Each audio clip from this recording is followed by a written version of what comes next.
अगर मैं आपसे पूछता हूँ कि भागवत गीता इस दुनिया में कब आया तो आप कहेंगे 5000 साल पहले। महाभारत के समय अर्जुन को श्री कृष्ण ने गीता ज्ञान दिया था, पर ऐसा नहीं है। सबसे पहले अर्जुन को गीता ज्ञान नहीं दिया गया, इससे भी पहले भागवत गीता का ज्ञान दिया जा चुका था। इसका अनुमान भगवान श्री कृष्ण लगाते हैं। हमें यह देखना है कि अनुमान सही है भी या नहीं।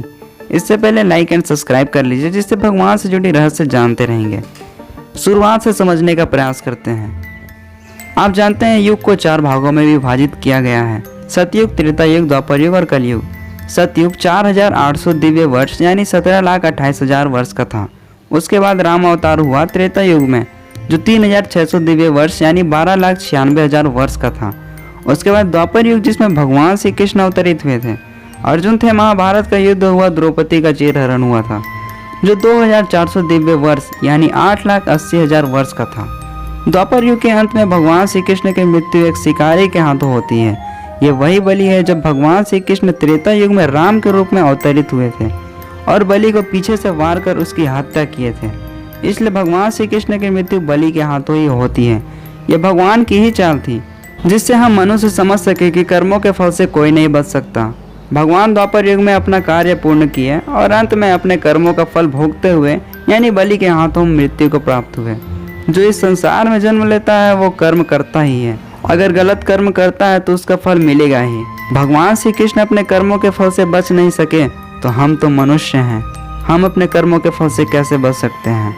उनके शरीर त्याग कर देने के पश्चात अर्जुन, युधिष्ठिर सहित सभी पांडव राज्य छोड़कर एकांतवास के लिए निकल गए। उसके बाद क्या हुआ किसी को नहीं पता।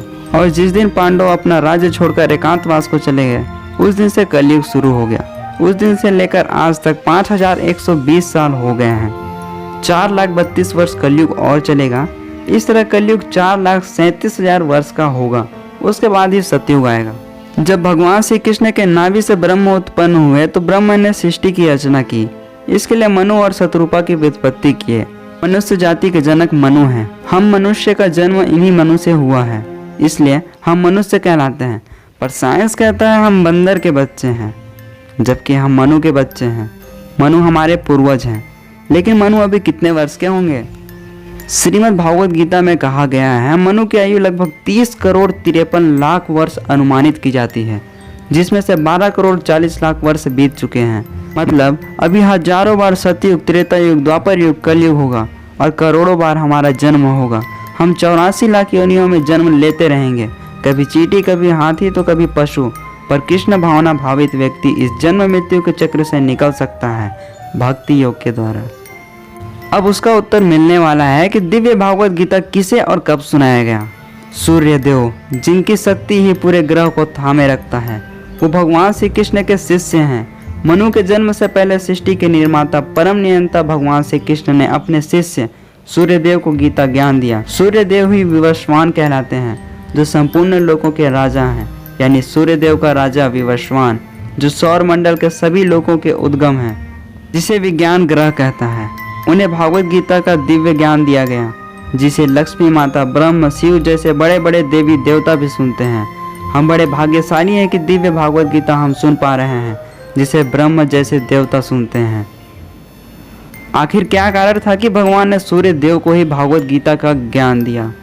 सूर्य देव क्षत्रिय थे। भगवान ने अपने शिष्य सूर्य देव को एक गीता ज्ञान दिए, जिससे समस्त लोकों में रहने वाले निवासियों की रक्षा कर सके। सूर्य देव भगवान की शक्ति पर ही घूमता है। ब्रह्मदेव कहते हैं, मैं उन श्री भगवान गोविंद की पूजा करता हूँ जो आदि पुरुष हैं और जिनके आदेश से समस्त लोगों का राज्य सूर्य देव प्रभु शक्ति तथा उष्मा धारण करता है। यह सूर्य भगवान के नेत्र के समान है और उनकी आज्ञा के अनुसार अपनी कक्षा को तय करता है। मतलब सूर्य श्री कृष्ण के आदेश पर ही घूमता है। और भगवान श्री कृष्ण ने सूर्य देव को भागवत गीता का ज्ञान समझाने के लिए अपना पहला शिष्य चुना। यह भागवत गीता का ज्ञान अनंत काल से चला आ रहा है। अनुमान यह है कि गीता कम से कम 12 करोड़ 40 लाख वर्ष पहले कही गई और मानव समाज में 20 लाख वर्षों से विद्यमान रही है। इसे भगवान ने लगभग 5120 वर्ष पूर्व अर्जुन से पुनः कहा। भागवत गीता तथा इसके वक्ता भगवान श्री कृष्ण के कथन के अनुसार यह गीता के इतिहास का मोटा अनुमान है। इस प्रकार यह परम गीता ज्ञान गुरु परंपरा द्वारा प्राप्त किया जाता है। लेकिन 5000 वर्ष पूर्व भगवान ने स्वयं देखा कि गुरु परंपरा टूट चुकी है, तो उन्होंने गीता ज्ञान फिर अर्जुन को सुनाया। क्या भगवान ने भागवत गीता का ज्ञान देने के लिए महाभारत जैसे महायुद्ध के लिए षड्यंत्र रचा? महाभारत में कितने सैनिक मारे गए, कितने निर्दोष मारे गए। भगवान ने भागवत गीता का ज्ञान तो दिया, इसके साथ ही अधर्मियों का विनाश किया। पिछले जन्म में लोगों ने जितने पाप किए थे वो सभी लोग युद्ध में मारे गए। ऐसे में उनका दोनों कार्य पूर्ण हुआ और ऐसे ही पाप करने वालों को पापों का फल मिलता है।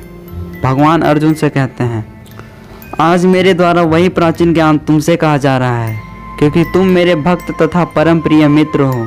तो इस रहस्य को समझो। मनुष्य की दो श्रेणियां हैं, भक्त तथा असुर। भगवान ने अर्जुन को इस विद्या को देने के लिए इसलिए चुना क्योंकि वह उनका भक्त था। इसलिए आप भी भगवान के भक्त बनकर ही भागवत गीता को सुनिए, क्योंकि इस दिव्य गीता ज्ञान को ब्रह्म शिव जैसे देवता श्रवण करते हैं। अगर हम ओवरव्यू देखते हैं तो दिव्य भागवत गीता सबसे पहले सूर्य देव को दिया गया। सूर्य देव ने मनुष्य के जनक मनु को दिया और मनु ने अपने पुत्र इक्ष्वाकु को दिया, जो रघुकुल के राजा थे। आप जानते हैं रघुकुल में श्री राम अवतरित हुए थे। इस भागवत गीता के इतिहास को और लोगों के साथ भी शेयर करिए, जिससे वो भी इस रहस्य को समझ सकें। प्रेम से बोलिए जय श्री कृष्ण। Subscribe now.